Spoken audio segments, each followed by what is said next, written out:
Assalamualaikum warahmatullahi wabarakatuh. Semoga Allah mencintai antum dan keluarga. Afwan Ustaz, sebagian Allah mudahkan dan bukakan pintu-pintu ilmu, namun tekad yang tipis dalam belajar. Sebagian yang lain memiliki tekad kuat untuk belajar, namun terhalang karena kondisi biaya, sehingga datang perasaan putus asa. Bagaimana nasihat antum untuk dua kondisi di atas, Ustaz? Barakallahu fikum. Naam, ahibati fillah. Nabi alaihi salatu wasallam mengatakan al-mu'minul qawi khairun wa ahabbu ila Allah minal mu'minil dhaif. Seorang mukmin yang kuat itu lebih baik dan lebih dicintai Allah daripada mukmin yang lemah. Kekuatan apa? Kekuatan iman, kekuatan tekad untuk beramal. Wa fi kullin khair, di setiap orang beriman ada kebaikan. Lalu apa nasihat Nabi SAW? Ihris ala ma yanfa'uka wasta'in billah wa la ta'jaz. Maka untuk kedua kondisi ini ingat dengan pesan Nabi SAW, ihris ala ma yanfa'uka. Bersemangatlah untuk meraih apa yang bermanfaat buat engkau, apa saja. Semangat. Wasta'in billah, minta tolong sama Allah. Yang lemah semangatnya, minta tolong sama Allah. Yang kuat semangatnya tapi tidak punya biaya untuk belajar, minta tolong sama Allah Azza wa Jalla. Jangan pernah berputus asa. Imam Syafi'i bukan anak orang kaya. Bahkan bagaimana beliau belajar, Imam Syafi'i itu belajar yang akhirnya sambil ngajar. Belajar sambil ngajar, agar dia ketika gurunya pergi, Imam Syafi'i disuruh gantiin. Dan sebelumnya bagaimana Imam Syafi'i rahimahullahu ta'ala, beliau nggak punya kertas buat nulis. Bahkan beliau mencari kertas-kertas yang dibuang sudah. Di kantor pemerintahan pada waktu itu, beliau ambil bagian belakang yang kosong.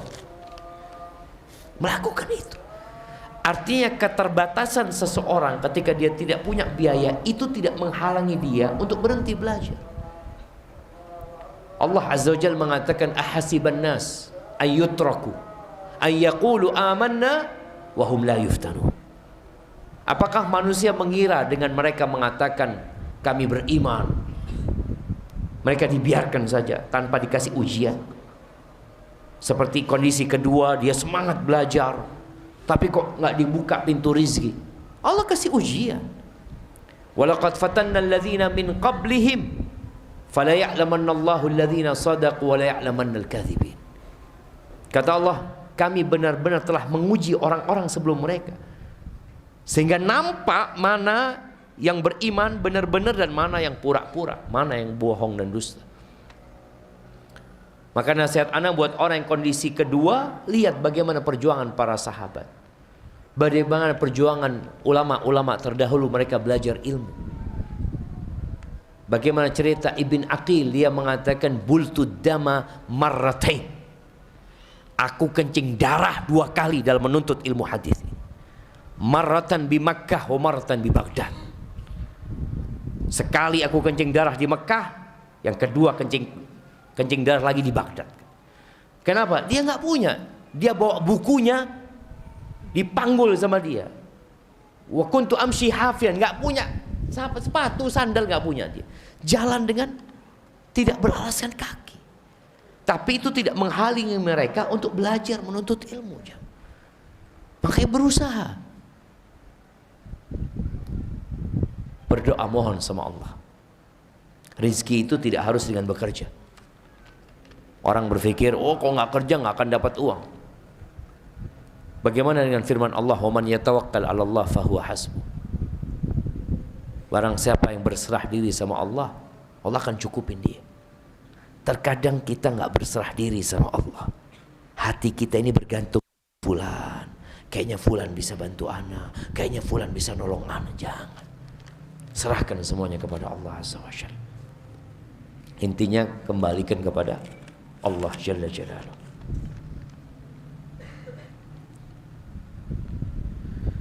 Assalamualaikum warahmatullahi. Waalaikumsalam warahmatullahi. Afwan Ustaz, bagaimana kiat agar tetap bisa senyum dan menampakkan kebahagiaan di hadapan orang-orang meskipun sedang menyimpan kesedihan? Barakallahu fikum. Iya jamaah, ada seorang perempuan yang dia curhat sama dia, mengatakan, Ustaz, ana ini kadang kala sedih ya sama suami yang sikapnya kasar, yang kadang kala dia marah bikin ana nangis Ustaz. Tapi ketika ana keluar kamar, ana bersihkan air mata ana ketemu ibu, ketemu sama keluarga, itu seakan-akan nggak ada masalah Ustaz. Kata suami ana, inti pandai bersandiwara. Loh, dia berpikir ini sandiwara? Enggak. Jadi memang kita berusaha jamaah untuk tidak menampakkan kesedihan kita kepada orang lain. Apa kata Nabi Ya'qub? Innama ashku bathi wa huzni ila Allah. Udah kita serahkan sama Allah Subhanahu. Ketemu orang ahlan wa sahlan ya. Seakan-akan dia nggak ada masalah. Yang ada di masjid ini, yang tersenyum ketawa, apakah nggak punya masalah? Semua punya masalah. Antum kalau tanya Ustaz punya masalah, Allahu Akbar, Anda punya segudang masalah. Ada, kita punya masalah. Maka ingat bagaimana Dzulqarnain ya, ketika dia kirim surat kepada ibunya, ketika ajal dia sudah datang, takut ibunya bersedih, akhirnya dia perintahkan, dia minta ibunya untuk mengundang orang satu kampung, bikin makanan ya. Gimana ini, ibunya seorang raja, bikin makanan, diundang semua orang satu kampung itu jemaah. Sebelum mereka menikmati makanan itu disebutkan, pesan putraku nggak boleh makan kecuali orang yang tidak punya. Yang boleh makan hanya orang yang tidak punya masalah. Satu kampung nggak ada yang makan.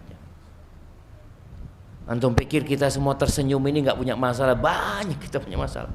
Akhirnya satu kampung nggak ada yang makan. Ibunya baru sadar, ternyata anaknya ingin mengucapkan bela sungkawa kepada dia. Ibu, jangan terlalu sedih gitu. Jangan berpikir hanya engkau yang sedih ditinggal mati anakmu. Orang-orang ini semua punya masalah gitu. Maka bagaimana cara kita untuk menyembunyikan kesedihan kita? Ya sekali lagi minta tolong sama Allah Azza wa Jalla. Kemudian kita berusaha untuk mengamalkan perintah Nabi SAW, tersenyum di wajah saudara. Yang ketiga, bagaimana Allah memerintahkan kepada kita untuk menceritakan kebaikan, untuk berbagi kesenangan. Wa amma bi ni'mati rabbika fahaddits. Yang diceritakan tuh nikmat apa musibah? Nikmat. Tapi kebanyakan kita ceritanya musibah terus. Wallah Ustaz, anak kena musibah ini itu, cerita panjang. Coba antum berhentikan dia ketika cerita. Tunggu sebentar. Antum punya nikmat nggak yang dikasih Allah? Oh banyak Ustaz. Nah, coba ceritakan nikmat. Wallahi orang itu perlu diberhentikan ketika dia cerita punya masalah macam-macam. Antum punya nikmat nggak dikasih Allah SWT? Karena terkadang ada orang yang curhat tentang musibah yang menimpa dia, seakan-akan nggak ada nikmat yang Allah berikan kepada dia.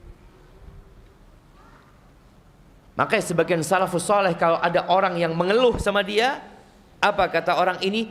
Tashku man yarhamuka ila man la yarhamuk. Engkau mengadukan Allah yang sayang sama engkau kepada manusia yang tidak sayang kepadamu. Itu yang terjadi dengan kita. Ketika kita menceritakan masalah-masalah kita, sejatinya kita mengadukan Allah itu mengujiku dengan seperti ini. Maka katakan, Allah nggak kasih nikmat sama engkau. Allah mengatakan, wa qalilun min ibadiyasy syakur. Sedikit dari hambaku yang pandai bersyukur. Maka kalau engkau ingin dapat tersenyum di hadapan orang-orang, ingat sama nikmat yang Allah berikan. Banyak. Antum masih ingat dengan ucapan Syakik ketika ditanya sama gurunya Ibrahim bin Adham, ya Syakik, akhbirni amma anta alaih. Syakik, kabarkan kepada aku bagaimana kau menyikapi hidup ini. Orang kan punya prinsip masing-masing. Kata Syakik, amma ana idza ruziktu akaltu wa idza muni'tu sabartu. Aku punya prinsip, kalau dapat rezeki aku makan, kalau dihalangi dari rezeki ya aku sabar. Gimana prinsip ini jamaah? Bagus kan? Dikasih rezeki ya dimakan, nggak dikasih ya sabar. Apa kata gurunya? Hakadha ta'malu kilabu balkhin anda. Oh, prinsipmu seperti itu. Anjing-anjing di Balkh sama kayak gitu prinsipnya. Kasih makan, makan. Lemparin makanan, antum lihat anjing, makan. Nggak dikasih, ya diam. Sabar. Apa bedanya aku sama anjing? Wah, ini muridnya jemaah. Masa kayak anjing kan? Kata dia. Terus kalau engkau gimana? Kata dia. Kata dia, amma ana idza ruziqtu athartu wa idza muni'tu syakartu. Aku kalau dapat rezeki ya aku berbagi, bukan mikirkan perutnya dia saja. Coba lihat sebagian mahasiswa, kalau ada yang bagi makanan ya rebutan, oh masya Allah. Sudah nggak berpikir untuk berbagi, nggak, yang lebih dulu dapat. Kan kita fair jemaah, fair. Nah, dapat ya, kata Ibrahim lah. Kalau dapat rezeki azar tuh berbagi. Antum kadang kala hari Jumat biasanya ada yang orang yang bagi-bagi makanan ya. Antum dapat. Ternyata fulan datang nggak dapat. Antum nggak dapat fulan. Fadhal, fadhal. Ada yang kayak gitu jemaah? Waduh, Ustaz. Kalau ada di STD perlu dipelihara yang kayak gitu. Nah, ada tapi jemaah ada. Orang ketika lihat satu orang dilihat dia datang ternyata antum dia lebih butuh daripada antum. Asar tuh. Dan ithar ini, itharnya sahabat, subhanallah. Itu enggak seperti itharnya sebagian kita. Itharnya sebagian kita itu karena dia enggak butuh. Tapi itharnya para sahabat, wa yu'thiruna ala anfusihim walau kana bihim khasasa. Dia butuh, tapi dia berikan kepada orang lain. Maka bagaimana dia mengatakan, kalau aku dapat rezeki, aku berbagi, aku utamakan yang lainnya. Mungkin dia lebih butuh daripada aku. Wa idza muni'tu syakartu. Kalau aku dihalangin dari rezeki, aku bersyukur. Kok bisa jemaah? Nikmat Allah itu bukan cuma uang. Banyak nikmat Allah. Dan boleh jadi kamu dihalangi dari rezeki, itu nikmat. Berapa banyak orang yang ketika susah rezekinya bisa di soft pertama aja. Antum, ya Allah, alhamdulillah, sejak anak punya utang anak di soft pertama, alhamdulillah. Itu nikmat enggak? Nikmat. Sejak antum punya masalah, antum bisa sholat qiyamul lail. Nikmat yang harus disyukuri. Jadi masalah itu membuat antum qiyamul lail. Terhalangi dari rezeki membuat antum puasa sunnah. Bukankah nikmat?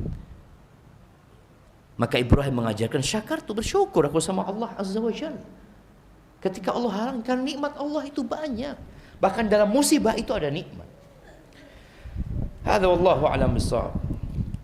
Assalamualaikum warahmatullahi wabarakatuh. Ustaz, izin bertanya. Dulu pas sekolah saya menjadi korban bully. Baik fisik maupun mental.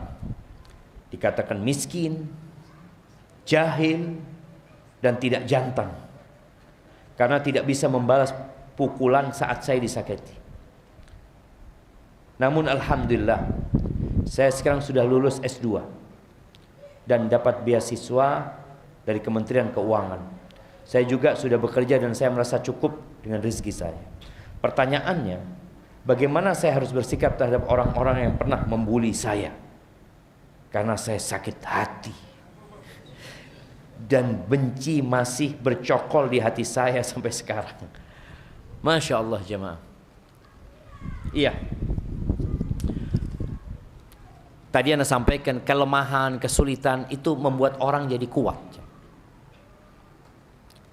Dia ingin menunjukkan bahwa aku tidak seperti yang kau katakan. Mungkin hampir semua kita pernah dibully ketika masih sekolah. SD, waktu di pondok dibully sama senior ya. Di kuliah ada yang dibully, kayaknya sudah nggak ada di kuliah zaman. Apa sikapnya? Yang pertama, engkau boleh tidak memaafkan. Boleh tidak memaafkan. Karena Allah memberikan hak kepada orang yang dizalimin untuk membalas kezaliman orang tersebut. Bahkan dia boleh menuntut pada hari kiamat kelak atas kezaliman yang dilakukan oleh orang itu. Tapi hal itu hanya akan membuatmu sakit hati. Orang kalau tidak memaafkan itu jemaah, boleh, tapi yang ada sakit hati. Maka yang antum sebutkan kan sakit hati sekarang.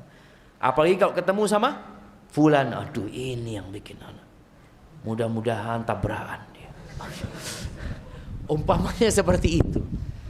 Boleh orang yang dizalimi mendoakan keburukan buat orang yang mendoliminya, boleh. Tapi tidak berlebih-lebihan. Namun nasihat ana, antum berdoa maafkan mereka. Karena orang yang memaafkan itu seperti mencabut duri dari jantungnya.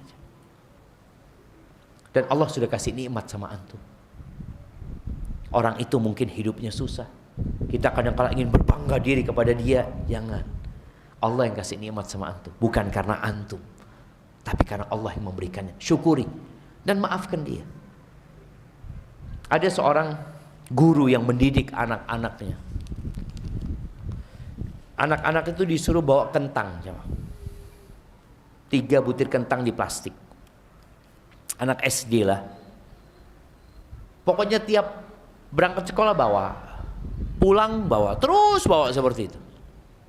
Dapat berapa hari, yang namanya kentang itu membusuk.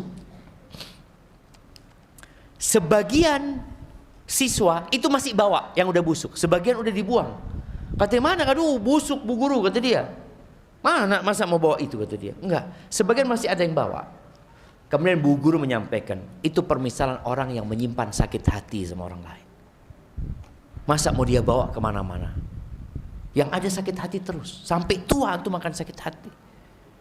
Kadang-kala antum ketemu fulan sholat bersama, ngaji bareng. Artinya fulan udah ngaji, Allah, hadza fulan yang buliana. Antum gak tenang hidupnya. Allah mengatakan faman afa wa aslaha fa ajruhu 'ala Allah. Barang siapa yang memaafkan dan memperbaiki. Artinya kalau orang itu masih seperti dulu, antum perbaiki. Tapi kalau dia sudah berubah, udah maafkan dia. Pahalanya Allah yang akan kasih pahala. Dan akan kasih pahala tanpa perhitungan. Hadza wallahu a'lam bissawab. Subhanallah, ini kok mirip jemaah. Bagaimana agar kita tidak terlalu sakit hati ketika dakwah kita ditolak mentah-mentah oleh orang yang kita percaya, dan muncul keraguan jika ia mau berdakwah ke halayak umum. Ahibati fillah, antum harus punya jiwa para pendakwah. Sakit hati kita ketika dimaki, dibully, ditolak dakwah kita.